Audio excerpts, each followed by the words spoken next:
대학 졸업 후 여러 일들로 인해 집에서 잠시 쉬고 있던 어느 날, 어릴 적 한 동네에 살았던 정숙 누나에게 카톡이 왔다. 오랜만에 연락이 반갑기도 하고 궁금한 마음에 가장 먼저 프로필 사진을 확인했는데 세월이 흘렀지만 그녀는 여전히 기대 이상의 외모를 유지하고 있었다. 그렇게 우리는 자연스럽게 연락을 주고받기 시작했고 점차 가까운 사이가 되었다. 며칠 뒤 드디어 얼굴을 보자는 이야기가 나왔다. 그녀가 커피를 좋아하냐고 물어보기에 나는 당연히 좋아한다고 대답했고 교대역에서 만나자고 했다. 약속한 날이 되어 교대역 12번 출구에서 그녀를 기다렸는데 정숙이 날 만나자마자 다짜고짜 중요한 할 말이 있다고 했다. 처음엔 순간적으로 혹시 오늘 나한테 고백하려는 건가? 라는 생각이 스쳤다. 당일 썸각이 잡히는 느낌이랄까? 하지만 10년 만에 얼굴을 보는 거고 며칠 뒤면 발렌타인데이도 다가오고 있었으니 그날 고백할 리는 없다고 생각했다. 순간 다단계구나라는 직감이 들었지만 어릴 적 내가 너무 좋아했던 첫사랑이었던 만큼 대놓고 그 얘기를 꺼내기 어려웠다. 정숙을 오랜만에 보았지만 여전히 나의 기대를 넘는 외모를 지니고 있었다. 세월이 흘렀음에도 불구하고 그녀는 여전히 눈에 띄는 미모를 자랑했다. 그녀의 얼굴은 과거의 청순한 이미지를 유지하고 있었지만 성숙함이 더해져 있었다. 맑고 큰 눈은 여전히 반짝였고 부드러운 미소는 사람을 편안하게 해주는 듯했다. 그런 그녀가 먼저 밥을 먹으러 가자고 제안했고 대화를 나누던 중 본업 외에 부업으로 하는 일이 있다고 말했다. 나는 속으로 날 호구로 보는 건가? 라는 생각에 살짝 화가 났다. 대놓고 한마디 쏴주고 싶었지만 내성적인 성격 탓에 마음속으로만 여러 번 소리쳤다. 사실 중학생 시절부터 짝사랑했던 첫사랑이 날 다단계로 끌어들이려 한다는 사실이 너무나 서글프고 화가 났지만 동시에 얼마나 형편이 어려웠으면 나한테까지 이럴까라는 생각도 들었다. 그래서 일단 모르는 척하면서 그녀의 얘기를 듣기로 했다. 그런데 웃긴 건 며칠 전에 친구가 들려줬던 다단계 이야기가 그녀가 하는 말과 너무나도 똑같다는 거였다. 그녀는 곧바로 회사가 근처에 있다며 같이 가보자고 했다. 그 후 술 한잔하러 가자고 하기에 나는 내키진 않았지만 따라가기로 했다. 회사에 도착하니 1층부터 사람들이 꽉 차 있었다. 다단계 회사에서 흔히 볼 수 있는 광경이었지만 나는 그냥 속으로 한숨을 내쉬며 대화를 이어갔다. 정숙은 우리 회사는 합법적인 사업을 하고 있다며 다단계가 나쁜 게 아니라는 얘기를 계속했다. 나는 그녀의 설명을 들으면서 마음 한편으로는 왜 첫사랑이 이런 일을 하고 있나 하는 안타까움이 들었다. 겉으로는 다 알아듣는 척했지만 속으로는 너 도대체 나한테 왜 이러니라는 생각만 계속 맴돌았다. 그녀는 한 장의 A4지 종이를 꺼내서 직급 체계를 하나하나 설명하기 시작했다. 일반 회원에서 직급이 올라가면서 수입도 점점 늘어난다고 했다. 다이아몬드 직급에 오르면 한 달에 최소 500만 원에서 1000만 원 정도 벌 수 있다고 했는데 이 이야기를 들으니 정말 돈에 급한 사람이라면 혹할 만하겠다는 생각이 들었다. 더 재미있는 건 그 회사 사람들이 하나같이 자신들이 원래는 선생님이었다. 소믈리에였다. 헤어 디자이너였다 등등. 화려한 이력을 자랑하면서 왜 다단계를 시작했는지 생각해 보라는 거였다. 나는 그저 진짜요? 라는 멘트를 섞어가며 이야기를 맞장구 쳤다. 이 시간이 빨리 끝나길 바라는 마음에 수긍하는 척을 했고 그녀는 내가 관심이 있는 것 같다고 생각했는지 어떻게 해서 수입이 들어오는지 구체적으로 설명해 주겠다고 했다. 나는 평소 면전에서 거절을 잘 못하는 성격이라 어쩔 수 없이 알겠다고 대답했고 그렇게 3시간에 걸친 세뇌 교육이 마침내 끝났다. 두 번째로 만난 날 정숙은 첫 만남 때와는 완전히 다른 분위기로 나타났다.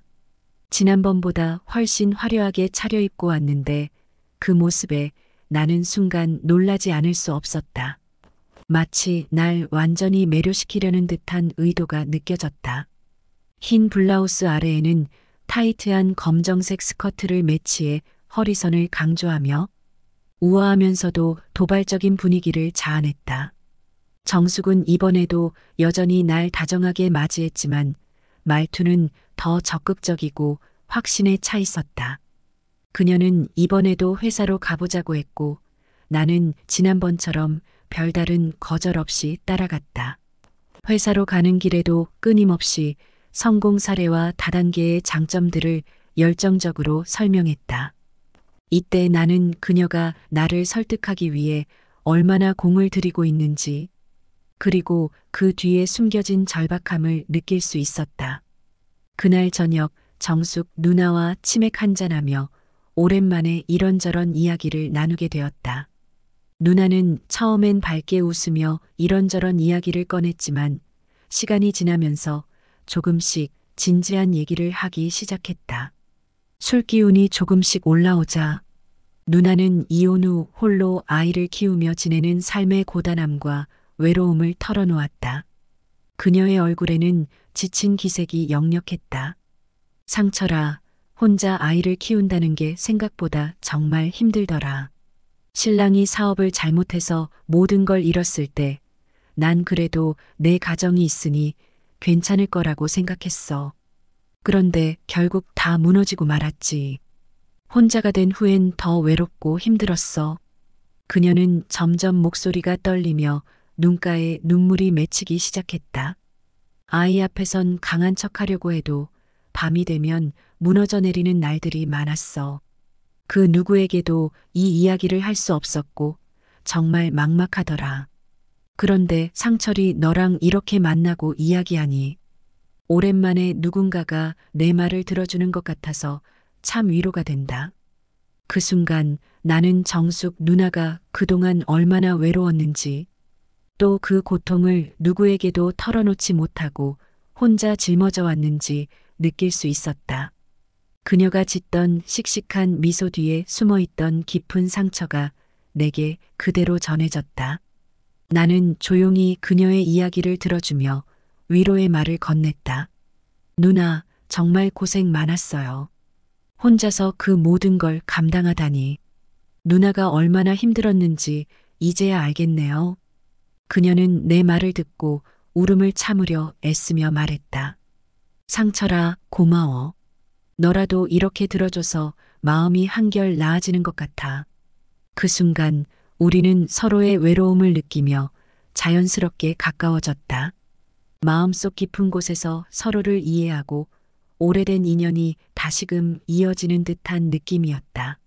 그리고 다단계 사무실까지 데려간 게 너무 미안하다고 하며 진심으로 사과했다.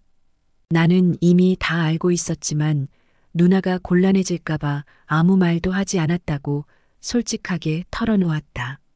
그 말을 듣고 누나는 나를 보며 감동한 듯한 표정을 지었다.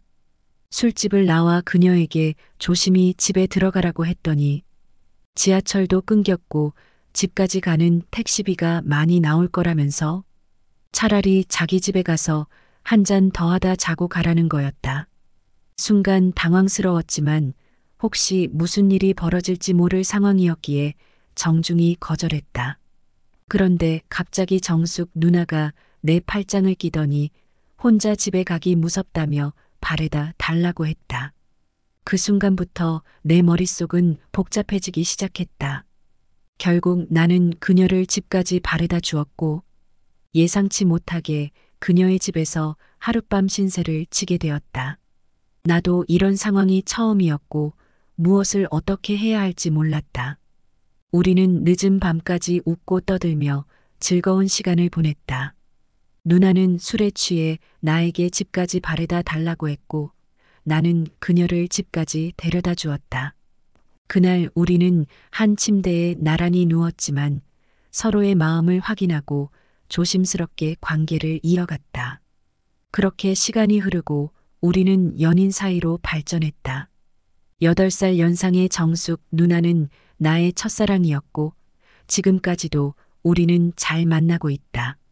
그녀와 관계가 점점 가까워지면서 나는 그녀가 하는 일에 대해 자연스럽게 더 알게 되었다. 처음엔 그냥 넘어갈 수 있었지만 어느 날 정숙이 우리 둘째 숙모에게까지 연락을 했다는 이야기를 들었을 때 나는 참을 수 없는 불쾌함이 밀려왔다. 하루는 저녁 식사 자리에서 이야기를 나누던 중 나는 물었다. 누나, 아직도 그 다단계 회사에서 일하고 있어? 왜 계속 그렇게 주변 사람들에게 연락을 하고 다니는 거야? 정숙은 한숨을 쉬며 답했다. 상철아, 나도 별로 하고 싶지 않아. 그런데 돈을 벌어야 하니까. 내가 아는 사람들한테라도 연락해야 하는 게 현실이야. 나는 속이 상했다. 그래도 그렇지. 왜 우리 둘째 숙모한테까지 연락을 했어? 누나는 왜 그렇게까지 해야 돼? 다른 사람도 아니고 가족이잖아. 정숙은 잠시 멍하니 나를 바라보더니 얼굴이 굳어졌다. 내가 이렇게까지 해야 하는 이유를 상철이가 알긴 알아?